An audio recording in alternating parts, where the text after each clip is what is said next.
Hi friends, welcome back. ಇವತ್ತಿನ ಒಂದು ವಿಡಿಯೋದಲ್ಲಿ ಶ್ರೀಮಂತರ ಮನೆಯಲ್ಲಿ ಲಕ್ಷ್ಮಿ ಯಾವಾಗಲೂ ಸ್ಥಿರವಾಗಿ ಹೇಗೆ ನೆಲೆಸಿರ್ತಾಳೆ, ಅವರು ಕೆಲವೊಂದು ಟಿಪ್ಗಳನ್ನ ಹೇಗೆ ಫಾಲೋ ಮಾಡ್ತಾಳೆ, ಇನ್ನು ಖಾಲಿ ಆಗಬಾರ್ದು, ಯಾವುದನ್ನ ಇಟ್ಕೋಬೇಕು ಯಾವುದನ್ನ ಇಟ್ಕೋಬಾರ್ದು ಅಡುಗೆ ಮನೆಯಲ್ಲಿ, ಈ ಒಂದು ಕೆಲವೊಂದು ಪಾಯಿಂಟ್ಸ್ಗಳು, ಈ ಒಂದು ಕೆಲಸಗಳನ್ನೆಲ್ಲ ದಿನನಿತ್ಯ ಒಂದು ಅಳವಡಿಸ್ಕೊಂಡು ಬಂದಿರುವಂಥ ಒಂದು ರೀಸನ್ನಿಂದ ಅವ್ರ ಮನೇಲಿ ಯಾವಾಗಲೂ ಲಕ್ಷ್ಮಿ ನೆಲೆಸಿರ್ತಾಳೆ. ಈ ಒಂದು ಪ್ರಯೋಜನ ನಿಮಗೂ ಬೇಕಾದರೆ ಕೊನೆಯವರೆಗೂ ವಿಡಿಯೋ ನೋಡಿ, ಒನ್ ಬೈ ಒನ್ ಪಾಯಿಂಟ್ಸ್ ಹೇಳ್ತಾ ಹೋಗ್ತೀನಿ. ಹಾಗಿದ್ರೆ ಅಡುಗೆ ಮನೇನ ಹೇಗೆ ಇಟ್ಕೋಬೇಕು ಅನ್ನೋದನ್ನ ಫಸ್ಟು ತಿಳ್ಕೊಬೇಕು, ಓಕೆನಾ. ಇನ್ನು ನೆಕ್ಸ್ಟ್ ಬಂದರೆ ಯಾವುದನ್ನ ಖಾಲಿ ಆಗೋದಕ್ಕೆ ಬಿಡಬಾರ್ದು ಅನ್ನೋ ಒಂದು ಕ್ವಶನ್ನು ಸಹ ತುಂಬ ಇಂಪಾರ್ಟೆಂಟ್, ಅದು ಸಹ ನೀವು ತಲೆಯಲ್ಲಿ ಇಟ್ಕೋಬೇಕು, ಓಕೆನಾ. ಇನ್ನು ನೆಕ್ಸ್ಟ್ ಬಂದರೆ ಯಾವುದನ್ನ ಯಾವತ್ತಿನ ದಿನ ತಗೊಬರ್ಬಾರ್ದು, ಯಾವುದನ್ನ ಖಾಲಿ ಆಗೋದಕ್ಕೆ ಬಿಡಬಾರ್ದು ಅನ್ನೋದು ಸಹ ತುಂಬ ಇಂಪಾರ್ಟೆಂಟು.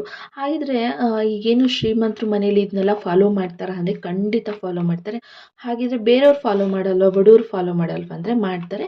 ಬಟ್ ಅಷ್ಟು ಅದ್ರ ರೀಸನ್, ಅದ್ರ ಹಿಂದೆ ಇರುವಂಥ ಏನಕ್ಕೆ ನಾವು ಮಾಡ್ತಾ ಇದ್ದೀವಿ ಅನ್ನೋದು ರೀಸನ್ನು ಗೊತ್ತಿಲ್ಲದಲೇ ಇರಬಹುದು ಕೆಲವರಿಗೆ, ಓಕೆನಾ. ಇನ್ನು ಯಾವಾಗಲೂ ಶ್ರೀಮಂತರ ಮನೇಲಿ ಲಕ್ಷ್ಮಿ ಹಾಕಿರ್ತಾಳೆ ಅಂದರೆ ಖಂಡಿತವಾಗ್ಲೂ ಇದನ್ನೆಲ್ಲ ಅವರು ಫಾಲೋ ಖಂಡಿತ ಮಾಡ್ತಾರೆ, ಓಕೆನಾ. ಈ ಒಂದು ಅಡುಗೆ ಮನೆಯಲ್ಲಿ ಕೆಲವೊಂದನ್ನ ಏನು ಮಾಡಬೇಕು ಏನು ಮಾಡಬಾರ್ದು ಅನ್ನೋದನ್ನು ನಾನಿವತ್ತು ತಿಳಿಸ್ಕೊಡೋದಕ್ಕೆ ಬಂದಿದ್ದೀನಿ. ಇದು ಸಹ ನನ್ನ ಎಕ್ಸ್ಪೀರಿಯನ್ಸ್ ವಿಡಿಯೋ ಅಂತಲೇ ಹೇಳ್ಬೋದು. ಹಾಗಿದ್ರೆ ಅಡುಗೆ ಮನೆಯನ್ನು ಹೇಗೆ ಇಟ್ಕೋಬೇಕು ಅನ್ನೋದು ತುಂಬ ಇಂಪಾರ್ಟೆಂಟು. ಅಡುಗೆ ಮನೆ ಯಾವಾಗಲೂ ಸ್ವಚ್ಛವಾಗಿ ಇಟ್ಕೊಳ್ಳೋದು ಮನೆಯಲ್ಲಿರುವಂಥ ಒಂದು ಮಹಿಳೆಯ ಒಂದು ಕೆಲಸ ಅಂತಲೇ ಹೇಳ್ಬೋದು. ಯಾವಾಗಲೂ ಧನ ಮತ್ತು ಲಕ್ಷ್ಮಿ ಎರಡೂ ಸಹ ಜೊತೆಯಲ್ಲಿರುವಂಥ ಒಂದು ಜಾಗ ಯಾವುದು ಅಂತ ಹೇಳಿದ್ರೆ ಅಡುಗೆ ಮನೆ. ಹಾಗಾಗಿ ಅಡುಗೆ ಮನೆನ ಯಾವಾಗಲೂ ಸ್ವಚ್ಛವಾಗಿ ಇಟ್ಕೊಳ್ಳೋದು ಮನೆಯಲ್ಲಿರುವಂಥ ಒಂದು ದೊಡ್ಡ ಕೆಲಸ ಅಂತಲೇ ಹೇಳ್ಬೋದು. ಹಾಗೆ ಫಸ್ಟ್ ಪಾಯಿಂಟ್ ಏನಪ್ಪ ಅಂತ ಹೇಳಿದ್ರೆ ಉಪ್ಪು, ಓಕೆನಾ. ಉಪ್ಪು ಮನೆಯಲ್ಲಿ ಲಕ್ಷ್ಮಿ ಸಮಾನ ಅಂತ ಹೇಳ್ತಾರೆ. ಉಪ್ಪನ್ನ ಯಾವತ್ತೂ ಖಾಲಿ ಆಗಲೇಬಾರ್ದು, ಆ ಥರ ನೀವು ಕಾಪಾಡ್ಕೋಬೇಕು, ಓಕೆನಾ. ಖಾಲಿ ಆಗಬಾರ್ದು, ಓಕೆನಾ. ಈ ಒಂದು ಪಾಯಿಂಟ್ನ ನೀವು ತಲೆಯಲ್ಲಿ ಇಟ್ಕೋಬೇಕು, ಓಕೆನಾ. ಉಪ್ಪು ಎಲ್ಲಿರುತ್ತೋ ಲಕ್ಷ್ಮಿ ಅಲ್ಲಿರ್ತಾಳೆ ಅನ್ನೋ ಒಂದು ಹಿಂದಿನ ಕಾಲದಿಂದನೂ ಒಂದು ಮಾತಿದೆ, ಓಕೆನಾ. ಅದು ಸತ್ಯನೂ ಸಹ ಹೌದು, ಓಕೆನಾ. ಇದೊಂದು ತಲೆಯಲ್ಲಿ ಇಟ್ಕೊಳೋದು ತುಂಬ ಒಳ್ಳೆಯದು. ಈಗ ಉಪ್ಪು ಖಾಲಿ ಆದಾಗ ಮತ್ತೆ ನೀವು ಉಪ್ಪು ತೊಗೊಂಬಂದು ಅದನ್ನು ಸ್ಟೋರ್ ಮಾಡಿದ್ರೆ ಮತ್ತೆ ಕಷ್ಟಗಳನ್ನ ನೀವು ಸ್ಟೋರ್ ಮಾಡ್ದಂಗೆ, ಓಕೆನಾ. ಅದರಿಂದ ಹೊರಗಡೆ ಬರೋದಕ್ಕೆ ಸಿಕ್ಕಾಪಟ್ಟೆ ಟೈಮ್ ಆಗುತ್ತೆ. ಹಾಗಾಗಿ ಮನೆಯಲ್ಲಿ ಉಪ್ಪು ಖಾಲಿ ಆಗದೆ ಇರೋ ಹಾಗೆ ನೋಡ್ಕೋಬೇಕು, ಓಕೆನಾ. ಈ ಒಂದು ಸಿಕ್ಕಾಪಟ್ಟೆ ಮೇಯ್ನ್ ಫಸ್ಟ್ ಪಾಯಿಂಟ್ ಹೇಳ್ತಾ ಇದ್ದೀನಿ ಅಂದರೆ ಇದು ಸಿಕ್ಕಾಪಟ್ಟೆ ಇಂಪಾರ್ಟೆಂಟ್ ಅಂತಲೇ ಹೇಳ್ಬೋದು. ಇನ್ನು ಸೆಕೆಂಡ್ ಒನ್ ಅಂತಂದರೆ ರಾತ್ರಿ ವೇಳೆಯಲ್ಲಿ ನಾವೇನು ಊಟ ಮಾಡಿರ್ತೀವಲ್ಲ ಆ ಒಂದು ಪಾತ್ರೆನ ತೊಳೆದಲೇ ಮಲ್ಕೊಬಾರ್ದು, ಓಕೆನಾ. ಓಕೆನಾ. ರಾತ್ರಿ ಹೊತ್ತಲ್ಲಿ ಪಾತ್ರೆ ತೊಳೆದೇ ಮಲ್ಕೋಬೇಕು, ತೊಳೆದಲೇ ಇಡಬಾರ್ದು.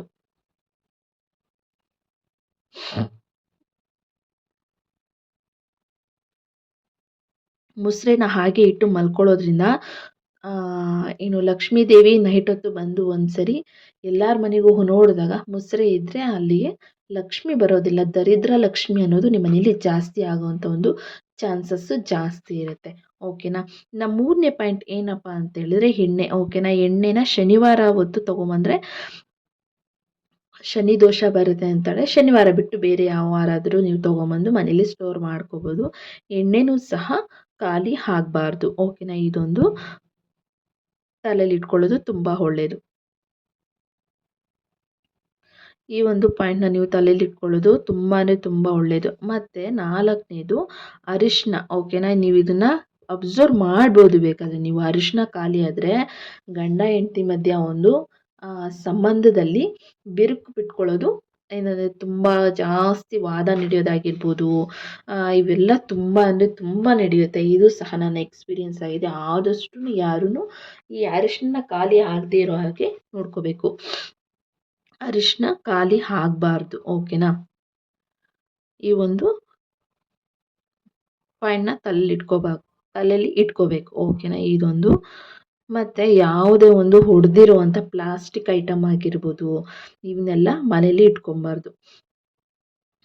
ಹೊಡೆದಿರೋದನ್ನ ಮನೆಯಲ್ಲಿ ಇಟ್ಕೋಬಾರ್ದು, ಅಂದರೆ ಅಡುಗೆ ಮನೆಯಲ್ಲಿ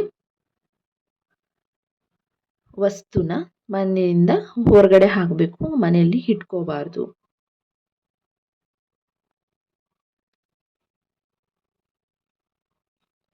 ಇದೊಂದು ತಲೆಯನ್ನು ಇಟ್ಕೊಂಡ್ರೆ ತುಂಬ ಅಂದರೆ ತುಂಬ ಒಳ್ಳೆಯದು, ಓಕೆನಾ. ಇಷ್ಟು ನೀವು ಅಟ್ಲೀಸ್ಟ್ ಯಾವಾಗಲೂ ಸ್ವಚ್ಛವಾಗಿ ಇಟ್ಕೊಳ್ಳೋದನ್ನ ಒಳ್ಳೆಯದು. ಇನ್ನೇನು ಮಲ್ಕೊಂತ ಇದ್ದೀರಾ ಅನ್ನೋ ಟೈಮಲ್ಲಿ ಸ್ಟವ್ ಎಲ್ಲ ಕ್ಲೀನ್ ಮಾಡೋದಾಗಿರ್ಬೋದು, ಸ್ಟವ್ ಕ್ಲೀನ್ ಮಾಡಬೇಕಾದ್ರೆ ಸ್ವಲ್ಪ ಅರಿಶಿನ ಉಪ್ಪು ಇವನ್ನೆಲ್ಲ ಬಳಸ್ಕೊಂಡು ಅಡುಗೆ ಮನೆ ನೀಟಾಗಿ ಇಟ್ಕೊಳ್ಳೋದಾಗಿರ್ಬೋದು, ಜಾಡಿ ಇಲ್ಲದೆ ಇರೋ ಹಾಗೆ ಇಟ್ಕೊಳ್ಳೋದಾಗಿರ್ಬೋದು, ಇದೆಲ್ಲ ಮನೆಯಲ್ಲಿ ಯಾರಿರ್ತಾರೋ ಅವ್ರ ಒಂದು ಕೆಲಸ ಆಗಿರುತ್ತೆ. ಮನೆಯಲ್ಲಿ ಒಂದು ಸ್ಥಿರವಾಗಿ ಒಂದು ಮನೇಲಿ ಒಂದು ಲಕ್ಷ್ಮಿ ನೆಲೆಸ್ಬೇಕು ಅಂದರೆ ಇದೆಲ್ಲ ಖಂಡಿತ ಇನ್ಕ್ಲೂಡ್ ಆಗುತ್ತೆ. ಇನ್ನು ಮುಂದಿನ ದಿನಗಳಲ್ಲಿ ನಾವು ಯಾವ್ಯಾವ್ದನ್ನ ಎಲ್ಲೆಲ್ಲಿ ಇಡಬೇಕು, ಯಾವ್ದನ್ನ ಮಾಡಬೇಕು, ಯಾವುದನ್ನ ಮಾಡಬಾರ್ದು ಅನ್ನೋ ಒಂದನ್ನ ನಾನು ತಿಳಿಸ್ಕೊಡ್ತಾ ಬರ್ತೀನಿ. ಇನ್ನು 6ನೇ ಪಾಯಿಂಟ್ ಏನಪ್ಪ ಅಂತ ಹೇಳಿದ್ರೆ, ಅಡುಗೆ ಮನೆಯಲ್ಲಿ ಕನ್ನಡಿ ಇರಬಾರ್ದು. ಓಕೆನಾ. ಈಗೆಲ್ಲ ಫ್ಯಾಷನ್ ಅಂತ ಬಂದಿದೆ, ಬಟ್ ಅದು ತುಂಬ ತಪ್ಪು. ಇಡಬಾರ್ದು. ಓಕೆನಾ. ಇದು ಇಟ್ಟರೆ ಏನಾಗುತ್ತೆ ಅಂತ ಹೇಳಿದ್ರೆ, ನಾವು ಏನು ಗ್ಯಾಸ್ ಹಚ್ಚಿರ್ತೀವಿ, ಸ್ಟವ್ ಉರಿತಾ ಇರುತ್ತೆ. ಓಕೆನಾ. ಅದು ಒಂದು ಪ್ರತಿಬಿಂಬ ಬಿದ್ದಾಗ ಮನೇಲಿ ನೆಗೆಟಿವಿಟಿ ಜಾಸ್ತಿ ಆಗುವಂಥ ಒಂದು ಚಾನ್ಸಸ್ ಜಾಸ್ತಿ ಇರುತ್ತೆ. ಹಾಗಾಗಿ ಏನು ಉರಿತಿರುವಂಥ ಒಂದು ಬೆಂಕಿಯ ಒಂದು ಪ್ರತಿಬಿಂಬ ಕಾಣಿಸ್ಬಾರ್ದು ಅಂತಲೇ ಹೇಳ್ತಾರೆ. ಹಾಗಾಗಿ ಇದನ್ನು ಸಹ ನೀವು ತಲೆಯಲ್ಲಿ ಇಟ್ಕೊಳ್ಳೋದು ತುಂಬ ಅಂದರೆ ತುಂಬ ಒಳ್ಳೆಯದು. ಮತ್ತು ರಾತ್ರಿ ಹೊತ್ತಲ್ಲಿ ಸ್ವಲ್ಪ ಒಬ್ರಿಗಾಗುವಷ್ಟು ಒಂದು ಅನ್ನನ ಸ್ಟವ್ ಮೇಲೆ ಇಡೋದು ತುಂಬ ಒಳ್ಳೆಯದು. ಫುಲ್ಲು ಖಾಲಿ ಮಾಡಿ ತೊಳೆಯೋದಾಗಿರ್ಬೋದು, ಪ್ರತಿಯೊಂದು ಇಟ್ಕೊಂಡು ಏನೂ ಇಲ್ದಲೆ ಖಾಲಿ ಮಾಡ್ಕೊಂಡು ಇಟ್ಕೊಳ್ಳೋದು, ಅದು ಸಹ ಲಕ್ಷಣ ಅಂತಲೇ ಹೇಳ್ಬೋದು. ಅಲ್ಲೂ ಸಹ ಲಕ್ಷ್ಮಿ ಇಲ್ದಲೇ ಇರ್ಬೋದು. ಇನ್ನೂ ಆರ್ಥಿಕ ಪರಿಸ್ಥಿತಿ ಅನ್ನೋದು ನಿಮಗೆ ಜಾಸ್ತಿ ಆಗ್ಬೋದು. ಹಾಗಾಗಿ ಇವನ್ನೆಲ್ಲ ತಲೆಯಲ್ಲಿ ಇಟ್ಕೊಂಡ್ರೆ ತುಂಬ ಅಂದರೆ ತುಂಬ ಒಳ್ಳೆಯದು. ಓಕೆನಾ. ಇನ್ನು ನೆಕ್ಸ್ಟ್ ವಿಡಿಯೋಗಳು ಹೇಗಿರುತ್ತೆ ಅಂತ ಹೇಳಿದ್ರೆ, ಅಡುಗೆ ಮನೆಯಲ್ಲಿ ದೇವ್ರ ಮನೆಯಲ್ಲಿ ಏನು ಮಾಡಬೇಕು, ಏನು ಮಾಡ್ಬೋದು, ಅಥವಾ ತುಳಸಿ ಗಿಡದ ಬಗ್ಗೆ ಆಗಿರ್ಬೋದು.